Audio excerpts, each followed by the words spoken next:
पौष माह महात्म्य अध्याय 4। राधे राधे। हरे कृष्णा। आप सभी का दिन मंगलमय हो, शुभ हो। आइए आज सुनते हैं पौष माह महात्म्य अध्याय 4 की अद्भुत और हृदय को छू लेने वाली कथा। दामाजी पंत और भगवान विट्ठल की लीला। महाराष्ट्र की 13वीं शताब्दी। भयानक अकाल पड़ा हुआ था। अन्न का एक दाना भी दुर्लभ था। मनुष्य, पशु, पक्षी सब भूख से तड़प रहे थे। उसी समय मंगलबेड़िया प्रांत के शासक थे दामाजी पंत, जो भगवान पांडुरंग श्री विट्ठल के अनन्य भक्त थे। दामाजी पंत और उनकी धर्मपत्नी दोनों का जीवन निष्काम सेवा और भगवत स्मरण में रमा हुआ था। दीन दुखियों की करुण पुकार उनसे सहन नहीं हुई। राज भंडार में अन्न भरा था और दया के सामने बादशाह का भय कैसे टिकता। दामाजी पंत ने अन्न भंडार के ताले खुलवा दिए। हजारों भूखे प्राणी मृत्यु से बच गए, परंतु जहाँ पुण्य होता है वहाँ निंदा भी जन्म लेती है। एक नायाब सूबेदार ने ईर्ष्या में आकर बादशाह को झूठा पत्र भेज दिया। बादशाह क्रोधित हो उठा। 1000 सैनिकों के साथ दामाजी पंत को बंदी बनाने का आदेश दे दिया। पतिव्रता नारी का तेज। जब सेनापति पहुंचा, दामाजी पंत श्री विट्ठल की पूजा में लीन थे। उनकी धर्मपत्नी ने कहा, पूजा पूर्ण होने से पहले कोई भीतर नहीं जाएगा।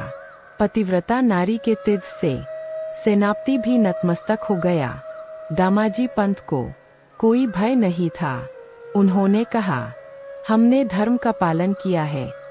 भगवान का प्रत्येक विधान कल्याणकारी होता है। हथकड़ियाँ पहनकर भी वे मुक्त थे। भगवान के नाम कीर्तन में मग्न। पंढरपुर में भगवान से भेंट। मार्ग में पंढरपुर आया।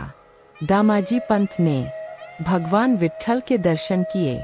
नेत्रों से अश्रुधारा बहने लगी। हृदय भाव विभोर हो उठा। बिट्ठू का प्रकट होना स्वयं भगवान। इधर दरबार में एक सांवले रंग का किशोर आया। हाथ में लकड़ी, कंधे पर कंबल। नाम बताया, बिट्ठू। वह बोला, दामाजी पंत ने अकाल में राज भंडार का अन्न बांटा है। मैं उसी का मूल्य चुकाने आया हूँ। थैली से धन निकाला। जितना निकाले उतना ही फिर भर जाए।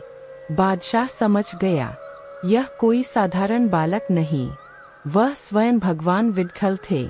जब दामाजी पंत पहुँचे, बादशाह रो पड़ा।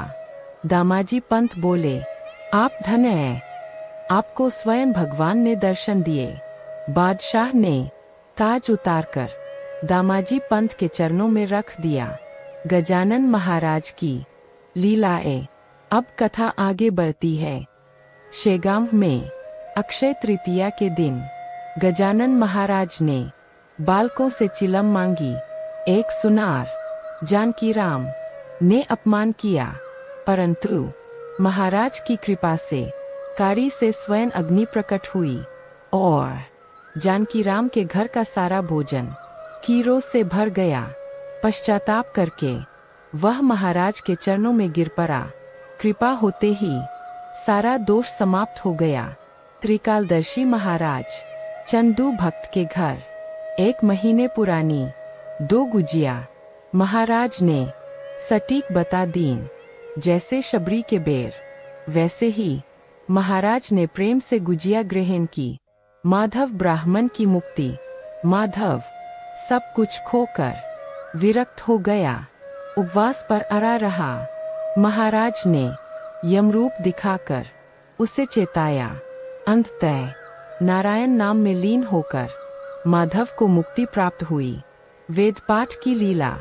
महाराज ने कहा, वैदिक ब्राह्मण आएंगे और सचमुच सब व्यवस्था अपने आप हो गई। समापन। धन्य ऐसे संत जो भक्त को स्वयं भगवान से मिला देते हैं। आज की कथा यही समाप्त होती है। आगे की कथा कल के अध्याय में सुनिएगा। हरे कृष्ण। पौष माह महात्म्य अध्याय 4 में सुनिए दामाजी पंत की अद्भुत भक्ति कथा, जहाँ स्वयं भगवान विट्ठल अपने भक्त के सेवक बनकर प्रकट होते हैं। इस अध्याय में गजानन महाराज की अद्भुत लीलाएं, अक्षय तृतीया का महत्व, संत कृपा और भक्तों की मुक्ति का रहस्य बताया गया है। वीडियो पसंद आए तो लाइक करें, चैनल को सब्सक्राइब करें और भक्ति का प्रसार करें। हरे कृष्ण। पांडुरंग भगवान की जय।